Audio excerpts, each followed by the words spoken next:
गुरुर्ब्रह्मा गुरुर्विष्णुः गुरुर्देवो महेश्वरः गुरु साक्षात् परं ब्रह्म तस्मै श्री गुरवे नमः. नमस्कारं मास्टर.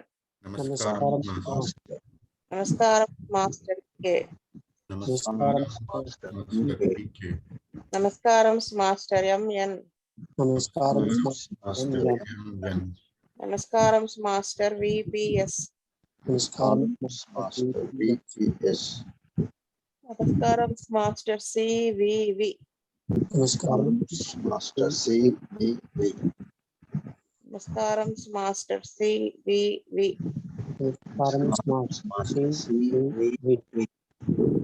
नमस्कारं master CVV to your lotus feet.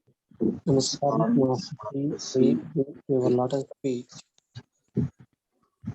Master CVV, namaskaram to your lotus feet.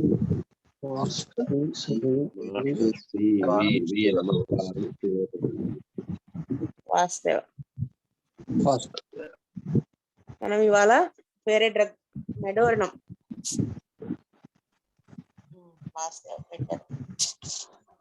మెడోర్నం చదువుకుంటున్నాం.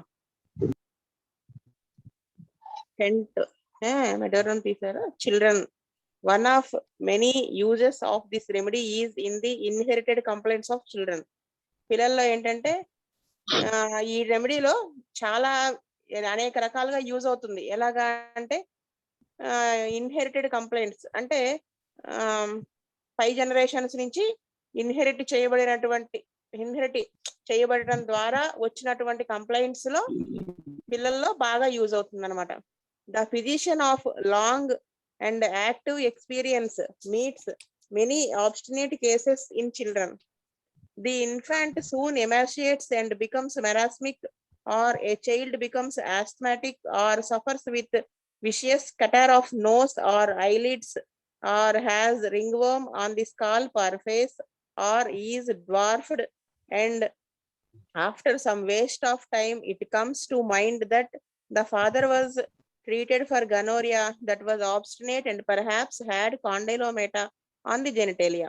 ఆ ఫిజిషియన్ కి చాలా నాళ్ళు అంటే లాంగ్ ఎక్స్పీరియన్స్ అయిన తర్వాత అంటే కొన్ని మొండి కేసులు అనేవి పిల్లల్లో ఎదురుపడతాయి అన్నమాట. అంటే ఎలా ఉంటుందంటే ఆ పిల్లవాడు ఊరినే చిక్కిపోతూ ఉంటాడు. మెరాస్మస్ అంటే ఏంటంటే మనం ఆల్రెడీ క్యాల్కేరియా కార్ప్ చెప్పినప్పుడు చెప్పాను నేను. అండర్ న్యూట్రిషన్ ఉన్నప్పుడు వాళ్ళు బోన్స్ అవన్నీ కనపడేలాగా మీకు పిక్ కూడా పెట్టాను కదా మాస్టర్ హోమియో గ్రూప్ లో, వేణుగోపాల్ గారు. పొట్ట అది పెద్దదిగా ఉంటుంది, డొక్కలు అన్ని ఎండిపోయి అలా ఉంటుంది కదా. ఎవరో సౌండ్ అవుతుందండి, మ్యూట్ లో పెట్టుకోండి సార్. అలా అయిపోవటాన్ని మెరాస్మస్ అంటారు అనమాట. అలాంటి కండిషన్ పిల్లలు లేదా పిల్లవాడు ఆస్మాటిక్ అయిపోవటం అంటే చిన్నవాడే కానీ వాడు సివియర్ ఆస్మాతో సఫర్ అవుతుంటాడు. ఏ మంది వేసినా తగ్గినట్టు మళ్ళీ వచ్చేస్తుంటుంది, లేదా తగ్గకుండా ఉంటుంది. Suffers with vicious catarrh of nose or eyelids. ఈ catarrhal condition of the nose ఉంటుంది, ఐలిడ్స్ ఉంటుంది. మళ్ళీ రింగ్ వర్మ్ అనేది ఉంటుంది. స్కాల్ప్ అంటే తల మీద లేదా ముఖం మీద కానీ, లేదా పిల్లవాడు ఎదుగుదల ఉండదు. డ్వార్ఫ్డ్ అంటే అలాగా, అంటే వయసుకు తగ్గ ఎదుగుదల ఉండదు ఫిజికల్ గా. కొన్ని ఇలాగా వాటికి ఆ మందేస్తాం ఈ మందేస్తాం ఏం వేసినా తగ్గుతుంది, లేకపోతే ఒక్కోసారి అసలు ఏమీ తగ్గదు, అలాగే వచ్చేస్తూ ఉంటాయి. అప్పుడు మనకి కొంత టైం వేస్ట్ అయిన తర్వాత మనకు ఒక ఐడియా వస్తుంది అనమాట. ఏంటి అప్పుడు మనం మళ్ళీ రాయంగా మన మైండ్ లోకి వస్తుంది, ఫాదర్ కి ఏమన్నా హిస్టరీ ఉందా అని. మనం ఎంక్వైరీ మొదలు పెడితే అక్కడ మనకు తేలుతుంది ఏమని. ఫాదర్ ట్రీటెడ్ ఫర్ గనోరియా, అంటే ఫాదర్ కి గనోరియా వచ్చి అది ట్రీట్ చేయబడింది. అది ఇతనికి ఇన్హెరిటెన్స్ ద్వారా ఇతనికి ఈ సైకోటిక్ మయాజం అనేది అక్కడ ఇన్హెరిట్ అయ్యి ఈ పిల్లవాడికి వచ్చి ఇలాగా క్రానిక్ ప్రాబ్లంతో సఫర్ అవుతున్నాడు అని అర్థమవుతుంది. అందువల్ల ఇది ఇంత మొండికేస్తోందని అర్థమవుతుంది. లేదా వాళ్ళ ఫాదర్ కి జెనిటల్స్ మీద కాండైలోమేటా అంటే కాలీఫ్లవర్ లాంటి గ్రోత్స్ అలా ఏమైనా సైకోటిక్ గ్రోత్స్ ఉన్నాయి ఏమో ఉండాలి అని ఇలా ఐడియా వస్తుంది అనమాట. బుజ్జి గారు ఇలాంటి వాటిల్లో నేను ఒకసారి బుజ్జి గారికి ఒక చిన్న బాబు అనమాట. వాడు ఎంతండి, వాడికి 3 months ఏజ్ నుంచే విపరీతమైన ఆయాసం. ఎంత అంటే మీరు చాలా పెద్దవాళ్ళు ఆయాసపడతారు చూడండి, గుర్ర గుర్ర గుర్ర అని ఒక సౌండ్ అనమాట. అదొక రకమైన బార్కింగ్ సౌండ్ లా వస్తూ ఉండేది. అప్పుడు అది చూసి స్పాంజియా ఇండికేట్ అవుతుందని వేసాం. పడుకోబెడితే వాడికి ఊపిరాడట్లేదు. స్పాంజియా వేసిన 30, 200, 1 mకి వెళ్ళినా తగ్గుతుంది లైట్ గా, మళ్ళీ వచ్చేస్తూ ఉంటుంది. ఇంకా అలా నెంబర్ ఆఫ్ డ్రగ్స్ సేనేగా అని వేసాము, యాంటీమ్టాట్ వేసాం, కార్బోవేజ్ వేసి ఎన్ని డ్రగ్స్ వేసినా గానీ వాడికి తగ్గదు. లేదా తగ్గినట్టే ఏదో తగ్గుతుంది, మళ్ళీ వచ్చేస్తూ ఉంటుంది. అంటే పూర్తిగా తగ్గదు, ఏదో అట అనిపిస్తుంది, మళ్ళీ వచ్చేస్తూ ఉంటుంది. నాకు అర్థం కాదు, ఎక్కడ మిస్ అవుతున్నాం పిల్లవాడిని, మనం అబ్జర్వ్ చేసి వేస్తున్నాం. అలాగా నాకు 4 నెలలు అయిపోయింది ఈ టైంలో. ప్రాక్టీస్ పెట్టిన కొత్త అనమాట. 2004 3 పెట్టాను, 4లో వచ్చింది కేసు. అసలు ఏం అర్థం కాదు, ఆ పిల్లవాడిని చూస్తే ఉంటాడా పోతాడా అన్నట్టుగా ఉంటుంది. ఆస్తమా అంత సివియర్ గా ఉంది. సరే బుజ్జి గారికి చెప్పాను. చెప్తే బుజ్జి గారు వాళ్ళ ఫాదర్ కి హెల్త్ అది ఎలా ఉంటుంది ఇవన్నీ అడుగుతా వచ్చారు. వాళ్ళ ఫాదర్ హెల్త్, దానికి రుమాటిక్ ఫీవర్ వచ్చింది అతనికి చిన్నప్పుడు. నెక్స్ట్ అది రుమటైడ్ ఆర్థరైటిస్ లోకి దిగింది. మరి వాళ్ళ ఫాదర్ ఎలా ఉంటాడు? అప్పుడు ఎంక్వైరీ చేస్తే అప్పుడు నెమ్మదిగా అడిగితే మా బుజ్జి గారు కనుక్కోమన్నారు. కనుక్కుంటే ఏం చెప్పారు వాళ్ళు, ఆయనకి పెనిస్ కార్సినోమా వచ్చి తీసేశారని చెప్పారు. చెప్తే ఎందుకని ఇంకా అప్పుడు ఆయన హిస్టరీ లాగితే అతనికి చాలా ఇల్లీగల్ కాంటాక్ట్స్ అవి ఉండేవి, సంథింగ్ ఇలా గన్నోరియా లాంటివి వచ్చి దానికి ఏమంటారు పెన్సిలిన్ ఇంజెక్షన్స్ చేయించుకున్నారు, తగ్గలేదు. దానివల్ల దాని సైడ్ ఎఫెక్ట్ లాగా అయిపోయి ఇలా లాస్ట్ క్యాన్సర్ వచ్చి తీసేశారు, కానీ సెకండ్ రేస్ వచ్చి చనిపోయారు అని చెప్పారు. చెప్తే అప్పుడు ఇదంతా బుజ్జి గారికి చెప్తే అప్పుడు బుజ్జి గారు నాకు చెప్పిన మాట అనమాట. కెంట్ బుక్ తీసి మెడోర్నం వెయ్యి అన్నారు. మెడోర్నం 200 వెయ్యి, 30 వెయ్యి ఫస్ట్ అన్నారు. అంటే ఆస్తమా కేసు అండి అన్నాను. మెడోర్నం పడుతుంది అన్నారు. అంటే ఎలా వేశారు మీరు అన్న. బుజ్జి గారు ఎప్పుడు కూడా ఎలా వేశారు అంటే, ఇదిగో నేను ఈ పాయింట్ వల్ల వేశానని చెప్పరు. ఫస్ట్ కెంట్ బుక్ లో ఫస్ట్ పేరా చదువు, అప్పుడు నన్ను వచ్చి అడుగు, నేను చెప్తానన్నారు. ఆ కెంట్ తీసి చదివితే ఇదిగో ఈ పేరానే ఉంది. అప్పుడు ఓహో అప్పుడు అర్థమైపోయింది. ఇంక బుజ్జి గారిని మళ్ళీ అడగాల్సిన అవసరం ఏముంది, అప్పుడు అర్థమైంది. అలాగే ఇంకో కేసు కాకినాడ ప్రసాద్ గారి దగ్గర నేర్చుకుంటున్నప్పుడు ఒక చిన్న బాబు, వాడికి విపరీతమైన లూజ్ మోషన్స్ అనమాట. ఎన్ని మందులు వేసినా తగ్గలేదు. అప్పుడు ఆయన మెడోర్నం వేశారు, 200 వేశారు. ఎలా వేశారండి అంటే అప్పుడు ఇదే మాట చెప్పారు ఆయన కూడా. సో ఇలా అనమాట. అంటే మనకు అది ఎందుకు చెప్తున్నానంటే, మీకు మనం ఇలా చదువుకోవడం కంటే కూడా కేసులు చూసినప్పుడు మనకి బాగా మైండ్ లోకి వెళ్ళిపోతుంది. నాకు అప్పుడెప్పుడో 2003, 4లో ట్రీట్ చేసిన కేసు ఇంకా గుర్తుంది. అంటే అది మనం చదువుకోవడం, చూడటం 2 ఉండడం వల్ల. సో అందుకని చెప్తున్నాను అనమాట. సో అలాగా మనం ఎంక్వైరీ చేసుకోవాలి. అంతేగాని వాడికి తగ్గటం లేదని మనం ఓ ఇదైపోకూడదు. చిచ్చి వాడు తగ్గటం లేదు, ఎన్ని మందులు వేసినా తగ్గట్లేదు కాదు. మనం అక్కడ మందు తగ్గటం లేదు అంటే అది ఇండికేట్ కాలేదని అర్థం, మనం ఎక్కడో మిస్ అవుతున్నాం అని అర్థం. మనం బుజ్జి గారు అంటారు, మనం మొహమాట పడొచ్చాము కానీ మందు మొహమాట పడదట. అలాగా మనం చూసుకోవాలన్నమాట. నెక్స్ట్ వచ్చేసి this remedy will cure or begin the recovery. అంటే ఈ రెమెడీ ఏం చేస్తుంది, క్యూర్ ఇస్తుంది, లేదా రికవరీ అనేది బిగిన్ చేస్తుంది. The women married several years desires to become a mother. ఒక మొత్తం పారాగ్రాఫ్ చెప్తాను. She was healthy when she married, but now she has ovarian pains, menstrual troubles. She has lost all sexual response, is growing pale and waxy, and becoming violently sensitive and nervous. అయితే ఇప్పుడు ఒక ఆవిడ పెళ్ళయింది, చాలా సంవత్సరాలు అయింది, తల్లి కావాలని చాలా తపన పడుతోంది.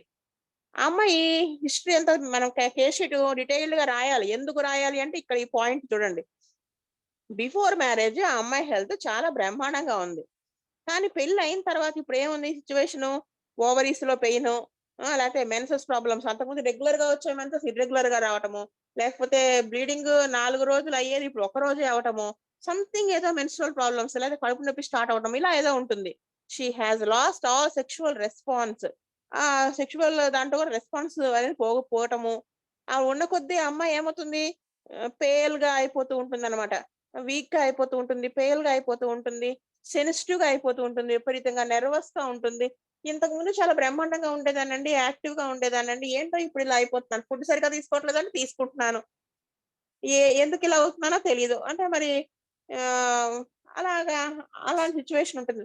సరే ఆ అమ్మాయి మా అత్తగారు వాళ్ళేమో ఒక రోగిష్టి అమ్మాయిని చేసుకున్నానని బాధపడుతున్నారండి. నిజంగా నాకు ఇలాంటి ప్రాబ్లమ్స్ ఏం లేవండి పెళ్ళికి ముందు అని అంటే అలాంటి సో, ఇలాంటి కేసుల్లో మెడోరినం పనిచేస్తుంది. అంటే ఏమైంది? ఆ హస్బెండ్‌కి అది అతనికి గనోరియా ఉండనే అవసరం లేదు. సైకోటిక్ మయాజం అంటే వాళ్ళ ఫోర్ ఫాదర్స్‌లో కూడా ఇన్‌హెరిట్ చేసి ఉండొచ్చు కదా వాళ్ళు. అక్కడ సప్రెస్ అయ్యి ఇతనికొచ్చి ఇతని ద్వారా ఈ అమ్మాయికి. సో, అక్కడ మనకి బుజ్జి గారు జోక్‌గా చెప్తారు. ఆహ్, అమ్మాయికి పెళ్ళికి ముందు హెల్త్ బాగుండి పెళ్ళైన తర్వాత ఇలా ఉంది అంటే భర్త గ్రంథసాంగుడన్నా అయ్యుంటాడు. సైకోటిక్ వాళ్ళన్నా అయ్యుంటారు అని. సో, అలాగా మనము చూసుకోవాలన్నమాట. అప్పుడు మనం అలాంటి కేసుల్లో అండి మెడోరినం వేస్తే, మనం వేసి మనము ఊప్ అది వెయిట్ చేసే లోపు ఆ అమ్మాయి కన్సీవ్ అయిన వాళ్ళు ఎంతమందున్నారో. మనకాయన 2003 క్లాస్‌లో కూడా ఆయన అంత వివరంగా చెప్తారు ఆ మెడోరినం డ్రగ్ గురించి.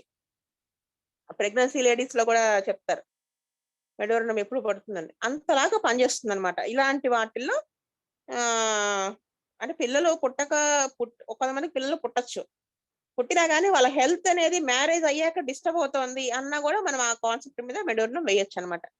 అంటే బిఫోర్ మ్యారేజ్ హెల్త్ అంతా బావుంది. ఇక్కడ ఇంకో డ్రగ్ ఇంటికెడితే అదే వేయాలి. కానీ ఆ మెడోరినం ఇలాంటి వాటిల్లో గూడా పనిచేస్తుందనమాట. ఒకవేళ మనం ఏదన్నా అనుకుని డ్రగ్ వేసినా అది పనిచేయటం లేదు అంటే మెడోరినం ఏమో అని బుర్రలో ఒక ఐడియా పెట్టుకోవాలి.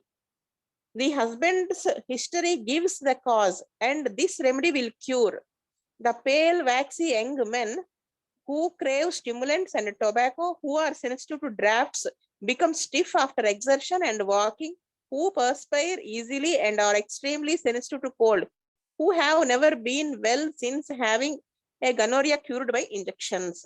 ఈ హస్బెండ్ హిస్టరీ అనేది మనకు ఒక కాజేషన్ ని తెలియజేస్తుంది అనమాట. అది ఈ రెమెడీ దాన్ని క్యూర్ చేస్తుంది అనమాట. అంటే వాళ్ళు పేల్ గా ఉంటారు. వాక్సీ యంగ్ గా ఉండేటువంటి మగవాళ్ళలో వాళ్ళకి ఎప్పుడు కూడా స్టిమ్యులెంట్స్ అంటే నాలుకకి చురుక్కుమనిపించేటువంటివి తినాలి, తాగాలనిపిస్తూ ఉంటుంది. మళ్ళీ పొగాకు తాగాలనిపిస్తుంది. ఎవరైతే చిన్న గాలి తెమ్మెరకి కూడా సెన్సిటివ్ గా ఉంటారో, ఎవరైతే కొంచెం ఎగ్జర్షన్ అంటే కొంచెం స్ట్రెయిన్ అయినా గాని స్టిఫ్ గా అంటే జాయింట్స్ అవి పెయిన్స్ వచ్చేయటం, స్టిఫ్ గా అయిపోవటం, కొంచెం నడిచినా గాని లేకపోతే ఈజీగా చెమటలు పట్టేయటం, చిన్న చల్లదనానికి కూడా చాలా సెన్సిటివ్ గా ఉండడం, అలా ఉంటారు. A who have never been well since ఇవన్నీ ఎప్పటినుంచి ఉంటాయి? ఈ కంప్లెయింట్స్ అన్నీ అంటే గనోరియా వచ్చి అతనికి ఇంజెక్షన్స్ ద్వారా సప్రెషన్ చేసుకున్న తర్వాత నుంచి నా హెల్త్ ఇలా పాడైందండి అన్న వాళ్ళలో కూడా మెడోరినం పనిచేస్తుందన్నమాట. మీకు ఇక్కడ ఇంకో విషయం చెప్తా. మెడోరినం వాడు నాకు ఇలా ఇల్లీగల్ కాంటాక్ట్స్ తోనే నాకు గనోరియా వచ్చింది. అందుకని ఇంజెక్షన్స్ చేయించుకున్నాను. తగ్గలేదు. అలా ఏం చెప్పడు వాడు. యాసిడ్ ఫ్లోర్ వాడికి ఇల్లీగల్ కాంటాక్ట్స్ ఉంటే ఓపెన్ గా చెప్పేస్తాడు. అంటే ఒక్కోసారి పేషెంటే చెప్తాడు. లేదా అందరికీ తెలుస్తుంది. పెద్ద గ్రంథసాంగు అని అందరికి ఊరంతా తెలుస్తుంది. కానీ మెడోరినం వాళ్ళు అలాంటి ఇల్లీగల్ కాంటాక్ట్స్ ఉన్నా, ఇలాంటివి ఏమైనా వచ్చినా చాలా జాగ్రత్తగా, గోప్యంగా ఉంచుతారనమాట వాళ్ళు. అందుకే దాన్ని king of anti psychotic drug అంటారు కదా! అదే మెడోరినం కూడా డీప్ సైకోటిక్ డ్రగ్ కదా! అందుకని వాళ్ళేంటి అసలు ఏమి చెప్పరు. మనము అలా వాడు మాట్లాడే దాంట్లో నుంచి మనం చాలా కీన్‌గా అబ్జర్వ్ చేసి మనం పట్టాలి వాళ్ళని. మనము అలాగా వాళ్ళతో ఉండాలి. అప్పుడు మనకి మాస్టర్ గారు ఏదో ఒక రూపంలో మనకి ఇండికేట్ చేస్తారు ఆ డ్రగ్‌ని. అదనమాట. నెక్స్ట్ వచ్చేసి rheumatic symptoms. In every part of the body some symptoms are worse in the day time. The usual comparison with syphilinum, which reads Medorinum in daytime and syphilinum at night, does not hold good as a sweeping statement. It is true that many syphilitic pains are worse night. Syphilinum pains are worse nights. అంటే ఈ ఈ మెడోరినంలో వచ్చేసి సాధారణంగా కొన్ని symptoms worse in day time అనమాట. ఏ compare చేస్తే సిఫిలినంతో compare చేస్తే ఎలా ఉంటుందంటే మెడోర్నం అనేది డే టైము, సిఫిలినం అనేది నైట్ అగ్రవేషన్స్ ఉంటాయి అని తెలుస్తుంది. అలా అని ఇది కంప్లీట్ గా ఇదే ఉంటుంది అని మనం అలా అనుకోకూడదు. యూజువల్ గా చాలా కంప్లైంట్స్ ఆఫ్ సిఫిలినమ్ లో పెయిన్స్ అవన్నీ కూడా వర్స్ ఎట్ నైట్స్ ఉంటాయి. అలాగే మెడోర్నం లో కూడా చాలా సిమ్టమ్స్ డే టైమ్ అగ్రవేషన్ ఉంటాయి. It is true that some psychotic and medorrhinum symptoms are worse day times. అంటే ఈ సైకోటిక్ సిమ్టమ్స్, సైకోటిక్ డ్రగ్స్ లో మెడోర్నం లోను డే టైమ్ సిమ్టమ్స్ అన్ని కూడా వర్స్ గా ఉంటాయి అనమాట. It is also true that many psychotic symptoms are violent day and night. అలాగే కొన్ని సైకోటిక్ సిమ్టమ్స్ అన్ని కూడా, చాలా సైకోటిక్ సిమ్టమ్స్ డే నైట్ రెండిట్లో కూడా అగ్రవేషన్ ఉంటాయి అనమాట, సివియర్ గా ఉంటాయి. It is also true that the mental symptoms of medorrhinum are most violent at night. సరే, ఇది ఇంపార్టెంట్ సిమ్టమ్, ఇది మనం గుర్తుపెట్టుకోవాల్సిన symptom, characteristic symptom of the medorrhinum. Medorrhinum లో మెంటల్ సిమ్టమ్స్ అన్ని కూడా నైట్ టైం అగ్రవేట్ అవుతాయి అనమాట. It will not do to be two sweeping with circumstances of this nosode. Manmohan గారు దీనికి ఏంటి నాకు మీనింగ్ చెప్పారు, నాకు అర్థం కాలేదు, మళ్ళీ చెప్పండి కదా, నేను మర్చిపోయా. ఇట్ విల్ నాట్ డూ అంటే కొన్ని సర్కమ్స్టెన్సెస్ లో ఇది కంప్లీట్ గా కవర్ చేయకపోవచ్చు అనేసి నేను. నాకు అది బుర్రలోకి వెళ్ళాం, మొన్న మీరు మళ్ళీ అడిగాను కదా. The rheumatic inflammations are worse from motion, but where swelling is not present, these patients act like Roustock's patients. They were sensitive to cold, suffer from aching and torturesome pains, and find relief only in motion, like Roustock's. Most psychotic patients suffer from cold, some are sensitive to heat. ఈ rheumatic inflammations అంటే కీళ్ళవాతము అంటారు కదా, అటువంటి దానిలో ఉన్న వాపులు ఇవన్నీ కూడా నడిచినా గానీ చిన్న మూమెంట్ అగ్రవేషన్ ఉంటుంది, స్వెల్లింగ్ అనేది ఉండదన్నమాట. Where swelling is not present, rhus tox లో లాగా. ఇక్కడ ఇది గుర్తుపెట్టుకుంటే, they are sensitive to cold, చాలా చలికి తట్టుకోలేకుండా ఉంటారు, చాలా సివియర్ పెయిన్స్ వస్తాయి అనమాట. ప్లస్ కొంచెం మూమెంట్ ఎమిలరేషన్ ఉంటుంది రూస్టాక్స్ లాగా. ఇది ఉంటుంది, అది ఉంటుంది అక్కడ, లైక్ రూస్టాక్స్.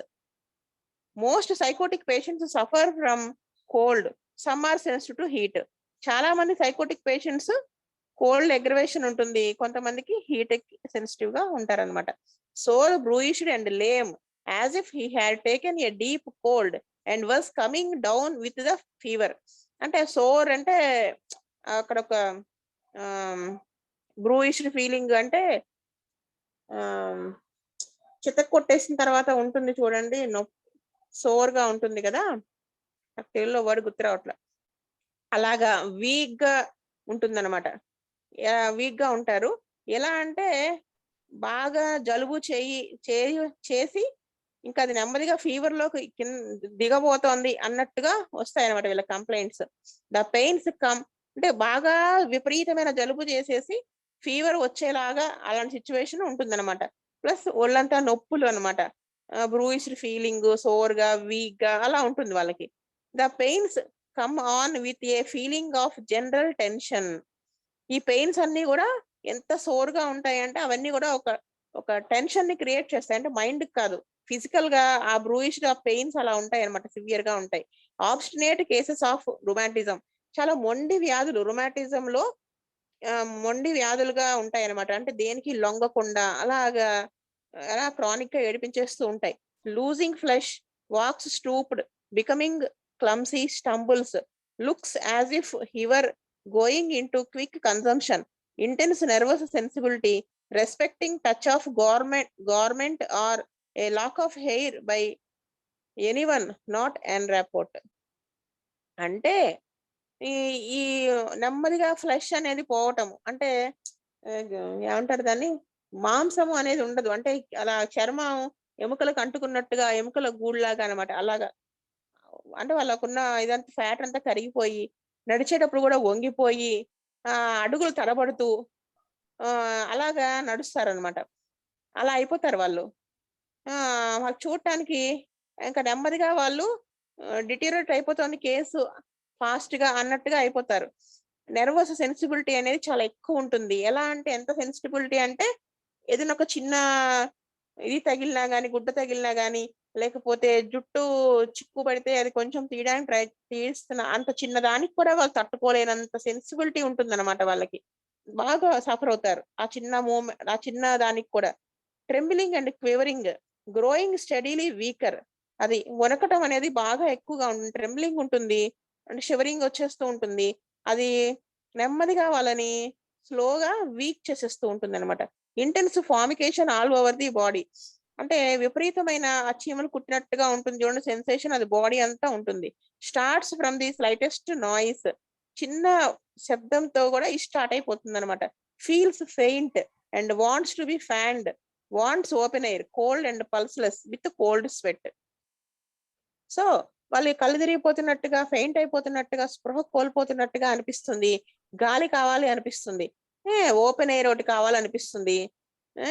కోల్డ్ అండ్ పల్స్లెస్, చల్లగా పల్స్ లేకుండా ఉన్నట్టుగా, అంటే చల్లగా స్వెట్ ఇవన్నీ వచ్చేస్తాయి అన్నమాట. Oedema of the limbs with great soreness and dropsy of serous socks.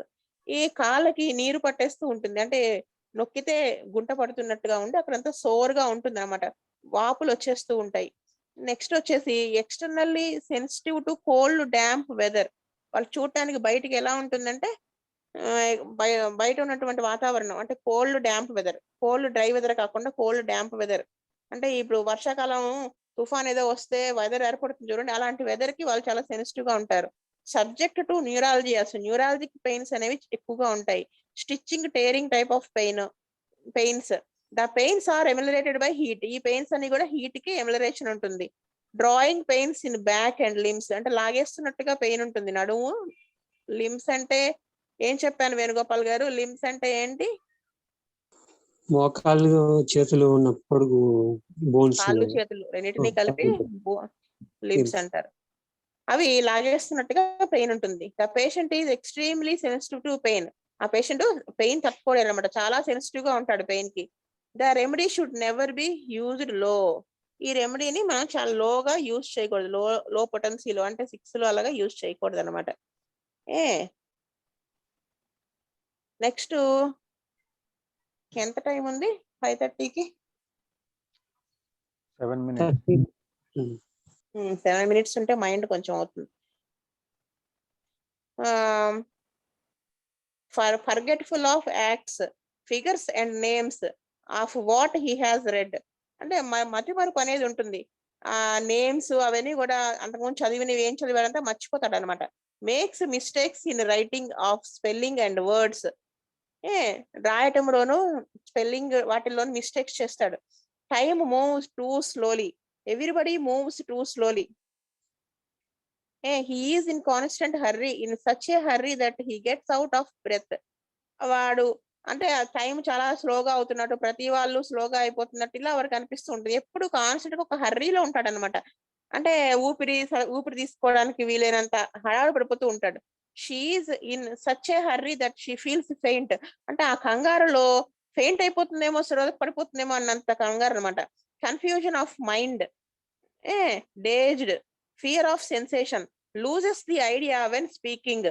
మాట్లాడుతూ ఉండగానే ఆ ఐడియా అనేది మిస్ అయిపోతుంది తను. కన్ఫ్యూజన్ ఆఫ్ ద మైండ్ ఉంటుంది. Great difficulty in stating her symptoms. తన సిమ్టమ్స్ చెప్పడంలో కూడా చాలా కష్టంగా ఉంటుంది. మైండ్ అలా కన్ఫ్యూజన్ వాటన్నిటిలో ఉండటం వల్ల. Loses her self and must be asked over again. మళ్ళీ మనం అడగాల్సి ఉంటుంది అనమాట. Things some one is behind her. ఎవరో తన వెనకాల ఉన్నట్టుగా అనుకుంటూ ఉంటుంది. ఏదో సౌండ్ చెవులో వినిపిస్తూ ఉంటుంది. అంటే hears whispering. Sees faces that peer at her from behind the furniture. ఎవరో ఫర్నిచర్ నుంచి, అదే సోఫా వెనకాల, టేబుల్ వెనకాల నుంచి తొంగి చూస్తున్నట్టుగా అనిపిస్తూ ఉంటుంది. బ్రాకెట్ లో ఫాస్ఫరస్ లో కూడా ఈ సిమ్టమ్ ఉంటుందని ఇచ్చారు. Everything seems unreal. ప్రతిదీ వాళ్ళకి అన్రియల్ గా ఉంటుంది. అంటే ఇది నిజమా అబద్ధమా, ఇది కళ నిజమా అన్నట్టుగా ఆ కన్ఫ్యూజన్ ఉంటుంది. అల్యూమినాలో కూడా ఇలా ఉంటుంది. Wild desperate feeling as the incipient insanity. Desperate feeling ఉంటుంది అనమాట. అంటే ఇంక వాడు ఏ ఇన్సానిటీలోకి వెళ్ళిపోతున్నట్టుగా. Weeps when talking. మాట్లాడుతుంటే వాళ్ళు ఏడుస్తారు. Exhilaration in evening, changeable state of mind, one moment sad and the next mirthful. Mind moods అనేవి అంటే మైండ్ స్టేట్ ఆఫ్ మైండ్ అనేది మారిపోతూ ఉంటుంది అనమాట. అంటే మానసిక పరిస్థితి కొంతసేపు సాడ్ గా ఉంటాడు, కొంతసేపు ఆనందంగా ఉల్లాసంగా ఉంటాడు. ప్రెసెంటిమెంట్ ఆఫ్ డెత్, ఆ డెత్ ని ప్రెడిక్ట్ చేస్తూ ఉంటాడు. Fright and sensation on waking as if something dreadful had happened, భయపడుతూ లెగుస్తాడు అనమాట.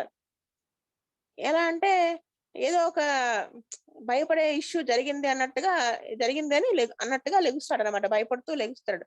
ఆ సెన్సేషన్ వాడికి అలా ఉంటుంది. ఫియర్ ఆఫ్ డార్క్, చీకటి అంటే భయము. యాంగ్జైటీ అబౌట్ హర్ సాల్వేషన్, కంగారు ఉంటుంది. ఏదైనా ప్రాబ్లం కానీ ఏదైనా కానీ సాల్వేషన్ లో వాడు కంగారు పడుతూ ఉంటాడు. వర్టిగో వెన్ స్టూపింగ్, ఎమిలరేటెడ్ లయింగ్, అంటే కళ్ళు తిరగటం అనేది వంగితే ఎక్కువగా ఉంటుంది, పడుకుంటే బాగానే ఉంటుంది. Aggravated from motion, fear of falling, aggravation from motion అంటే కదులుతూ ఉంటే వాళ్ళకి ఎక్కువగా ఉంటుంది. మూచ్ ఇంకోటి ఏంటి, ఫియర్ ఆఫ్ ఫాలింగ్ అంటే పడిపోతామేమో అన్న భయం అనేది ఉంటుందన్నమాట. ఇది మీకు అనిపిస్తుంది ఏంటి ఇలా ఉంది మెడోర్నం ఇంకలా ఉంటుంది కదా మన, అంటే మాస్టర్ గారు ఏం చేస్తారు ఇదంతా ఇప్పుడు మనం టెన్త్ లో చదువుకుంది మెడోర్నం ఇంకా లాస్ట్ స్టేజెస్ లో వాళ్ళు అలా ఉంటారు అన్నమాట. మైండ్ అలా అయిపోతుంది ముందు కనుక మనం క్యూర్ చేసుకోకపోతే. యాక్చువల్ గా బుజ్జి గారు చెప్పిన మెడోర్నం పాయింట్స్ ఏంటంటే ఇందాక మీకు ఆల్రెడీ చెప్పాను. వీళ్ళిద్దరు కూడా వీళ్ళు మెడోర్నం యాసిడ్ ఫ్లోర్ గురించి చెప్పాను కదా, ఇల్లీగల్ కాంటాక్ట్స్ ఉంటాయి. మెడోర్నం వాళ్ళు ఎక్కడ దొరకరు, అసలు వాళ్ళకి ఉన్నట్టు కూడా తెలియదు అనమాట. అంత మేనేజ్ చేసుకుంటారు వాళ్ళు. యాసిడ్ ఫ్లోర్ వాడు అలా ఏం ఉండదు, వాడు తెలిసినా పెద్దగా వాడేం పట్టించుకోడు అనమాట. నెక్స్ట్ మెడోర్నం వాళ్ళకి పూర్తి స్వార్థం ఉంటుంది. ఎంత స్వార్థం అంటే తన పని అయితేనేమో చాలా హ్యాపీగా జాగ్రత్తగా చెడిపోకుండా, తన బిజినెస్ అయితే చాలా బాగా ఒక్కరోజు కూడా సెలవు పెట్టకుండా అన్ని మనకు చేసుకుంటాడు. అదే ఇంకొకళ్ళకి అనుకోండి ఏమైనా హెల్ప్ చేయమని అడిగితే బాధగా చేస్తాడు, ఏదో చెయ్యాలి కదా అన్నట్టు చేస్తాడు, మెకానికల్ గా చేస్తాడు. ప్లస్ అది మనకి బయటకు తెలియనివ్వడు, వాడికి ఇష్టం లేకుండా చేస్తాడు, అతి వినయంగా ఉంటాడు. అలాగా మేడం, మేడం మేడం మీరు అలాగే మేడం, మీరేం చెప్తే అదే మేడం, మీరు ఎలా చెప్తే అలా చేస్తాను మేడం అంటాడు. అంటే వాడు అతి వినయంలో మనకు దొరికిపోతాం. మనం కనుక ప్లాటినా అయితే, అవతల వాడు ప్లాటినా అయితే కనుక ఈ మెడోర్న వాడికి చాలా నచ్చుతుంది. ఎందుకంటే ప్లాటినా వాడికి అలా ఈగో సాటిస్ఫై చేసుకోవాలని ఉంటుంది కదా. వీరు అంత జాగ్రత్తగా అంత చక్కగా ఉంటారు, అంత విన్నట్టుగానే ఉంటారు అనమాట. సో అంత అతి వినయం అనేది వాళ్ళు చూపిస్తారు. నెక్స్ట్ వచ్చేసి మెడోర్నంలో ఇంకో పాయింట్ ఏంటంటే కోపం ఉందా అని మనం కేషీట్ రాసినప్పుడు అడిగితే లేదండి, అబ్బే కోపం అండి మాకే లేదండి, అసలు రాదండి. మరి ఎవరన్నా నిన్ను అనవసరంగా ఏమన్నా అంటే నువ్వు ఏం చేస్తావు అంటే, అనవసరంగా అంటే అసలు వాళ్ళది వాళ్ళే చూసుకుంటారు, భగవంతుడు చూస్తారని వదిలేస్తానండి, అసలు మనసులో కూడా పెట్టుకోనండి, నేను అక్కడితో మర్చిపోతానండి. మరి ఏదైనా ప్రాబ్లమ్స్ ఏమన్నా వస్తే ఇంట్లో వైఫ్ అని ఇబ్బంది పెడితే అంటే అడ్జస్ట్ అయిపోతానండి, ఏముందండి ఆ మాత్రం మనం అడ్జస్ట్ అవ్వలేమా అండి, ఇలాగ చెప్తారు అనమాట. ఎక్కడ మీరు దొరకడు, కానీ వాళ్ళు దాని గురించి మనసులో పెట్టుకుని వెయిట్ చేస్తూ ఉంటాడనమాట. టైం వచ్చినప్పుడు దొరికినప్పుడు చూపిద్దాంలే అని చెప్పి అలా ఉంటాడనమాట. ఇంకా 2 minutes ఉంది చెప్తాను. మెడోర్నం వాళ్ళు వీళ్ళ అతి తెలివితేటలతో మనకి దొరికిపోతారు. ఇలాగా అంటే ఎక్కడో అక్కడ కొంచెం మనము అబ్జర్వ్ చేస్తే వాళ్ళు మెడోర్నం వాళ్ళు దొరుకుతారు. ప్లస్ వీడు ఇంకొకటి ఏంటంటే మనం మెడిసిన్ వేసిన తర్వాత తగ్గిందని ఒప్పుకోడు. అప్పుడు తగ్గిందని ఒప్పుకోడు, నాకేం తగ్గలేదని కూడా చెప్పడు. కాకపోతే వాళ్ళు ఏం చెప్తారో చెప్పే విధానంలో చిన్న చేంజ్ అనమాట. ఏమీ తగ్గలేదండి, మంచి మందు ఏమన్నా ఉంటే ఇంకేమన్నా మంచి మందు ఉంటే వేయండి, మీరు ఇంతకు ముందు ఇచ్చింది తగ్గింది కానీ అంత బాగా తగ్గలేదండి, ఇంకేమన్నా మంచి మందు ఉంటే ఇవ్వండి, మీకు ఇంకేమైనా డబ్బులు ఏమైనా ఎక్స్ట్రా పే చేయమంటే చేస్తానండి, ఇలా మాట్లాడతాడు అనమాట వాడు. అంటే వాళ్ళ ఉద్దేశం ఏంటి, మనం తగ్గిపోయిందని చెప్తే మంచి మంది ఇవ్వమేమో ఆపేస్తామేమో అనో, లేకపోతే కొంచెం తగ్గింది అని చెప్పి అంటే ఇంకా మంచి మంది ఇస్తామేమో, కొంచెం పవర్ ఏమైనా పెంచేలా ఉంటే చూడండి, ఇలా మాట్లాడతారనమాట. ప్లస్ ఈ మెడోర్నం వాళ్ళు ఆర్గ్యూ చేయరు, సల్ఫర్ వాళ్ళు వీళ్ళ క్యామిల్ వాళ్ళు వీళ్ళగా ఆర్గ్యూ చేయరు. ఇప్పుడు మనం గట్టిగా స్టిక్ ఆన్ అయిపోయి ఏంటి ఇలా చేస్తున్నావు, ఇది రాంగ్ అంటే వెంటనే వాళ్ళు సరెండర్ అయిపోతారు. ఇది రాంగ్ అండి, నిజంగా నాకు తెలియదండి, ఇంకెప్పుడు ఇలా చేయనండి, నేను నాకు అసలు అనుకోలేదండి, మీరు భలే చెప్పారండి, లేకపోతే నేను రాంగ్ స్టెప్ వేసేసేవాడిని కదండి, అలా అనేస్తారు అనమాట వాళ్ళు. ఆ ఎదుటి వాళ్ళు తప్పు అని వీళ్ళ తప్పు అనేది మనం గట్టిగా కొంచెం మనం పరంగా ఉండి చెప్తే వాళ్ళు లొంగిపోతాడు. లేకపోతే ఏం చేస్తాడు, నీదే తప్పు అని చాలా గట్టిగా పోట్లాడతాడు వాడు. పోట్లాడటం అంటే గట్టిగా మానే తప్పు అని మాట్లాడతాడు అనమాట. అది అంటే మాస్టర్ గారు చెప్తారు కదా, అందితే జుట్టు అందకపోతే కాళ్ళు అనేది వాడు చాలా చక్కగా ఉంటాడు. సో ఇంకా మాస్టర్ గారు చెప్పిన పాయింట్స్ నెక్స్ట్ క్లాస్ లో చెప్తాను, కేసెస్ తో సహా. కేసెస్ అంటే బుజ్జి గారు వాళ్ళు చెప్పిన కేసుతో. సో ఇక్కడ నుంచి మనం ఇది ఇక్కడ ఆపి మనము బుజ్జి గారి కేసెస్ కంటిన్యూ చేయాలి. ఓకేనా? వాస్తవ ఫస్ట్ వాస్తు.